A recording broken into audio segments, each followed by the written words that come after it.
Bonjour à tous, je suis Isabelle Bonnefou, spécialiste du sommeil, et j'ai le plaisir de vous retrouver aujourd'hui pour mon 5e épisode de conseils pour améliorer votre sommeil. Alors la thématique du jour concerne le sport. Vous savez tous que la pratique du sport est excellente pour la santé et la bonne nouvelle c'est cette pratique est également excellente pour notre sommeil. Alors en quoi le sport est-il bénéfique pour le sommeil ? En premier lieu, parce qu'il permet d'évacuer le stress et du coup, on supprime toutes les pensées négatives que l'on peut avoir, on se vide la tête. Et qui dit abaissement du stress dit endormissement facilité. Donc c'est bien de pouvoir pratiquer régulièrement du sport pour se vider la tête et être vraiment en bonne condition pour dormir.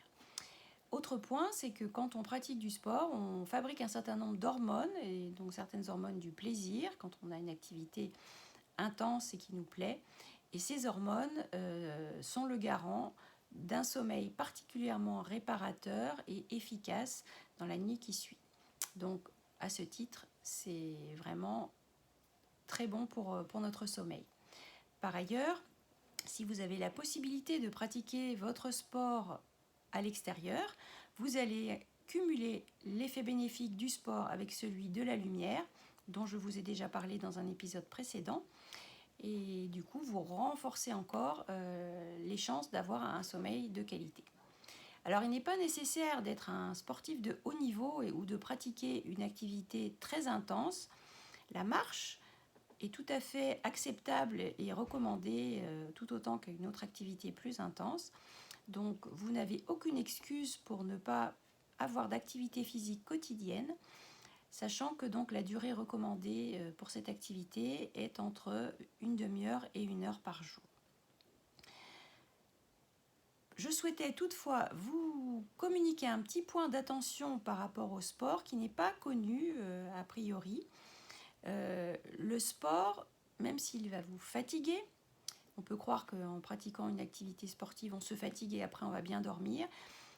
Pas nécessairement selon le moment auquel on le pratique. Si vous pratiquez votre sport et que juste après vous souhaitez aller dormir, vous allez avoir beaucoup de mal à vous endormir parce que l'activité sportive augmente la température corporelle, augmente la fréquence cardiaque, le rythme de votre cœur, et ces deux éléments vont vous empêcher de vous endormir rapidement. Il faudra que d'abord votre température diminue suffisamment, comme je l'expliquais dans un épisode précédent, pour pouvoir avoir les portes du sommeil qui s'ouvrent. Donc, idéalement, il faut éviter de pratiquer le sport 2 heures avant d'aller vous coucher pour être sûr que la température soit bien retombée, ainsi que le rythme cardiaque qui lui redescend quand même un petit peu plus vite. Ce que vous pouvez faire pour vous aider si votre pratique est des horaires imposés et près de votre heure de coucher, vous pouvez prendre une douche tiède et pas trop chaude, comme j'ai pu l'expliquer également dans un épisode précédent, pour vous aider à redescendre cette température au plus près de ce qui va être nécessaire pour pouvoir vous endormir. Dernier point que je souhaitais partager avec vous, il faut savoir que si vous chantez, si vous pratiquez la chorale par exemple, ou si vous faites du théâtre, ces deux activités ont le même type d'effet sur notre organisme, à savoir qu'elles vont aussi augmenter la température corporelle.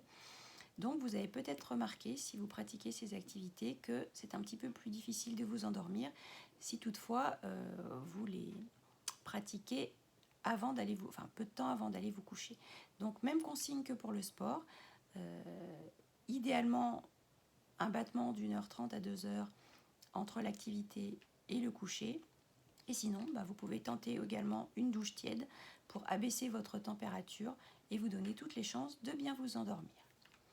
Voilà, j'ai terminé pour aujourd'hui mes conseils concernant le sport. J'espère que vous avez appris des choses intéressantes. Je vous remercie pour votre attention et je vous donne rendez-vous pour notre prochain épisode qui concernera les substances qui sont déconseillées pour avoir un sommeil de qualité. Au revoir et à très bientôt pour le prochain épisode.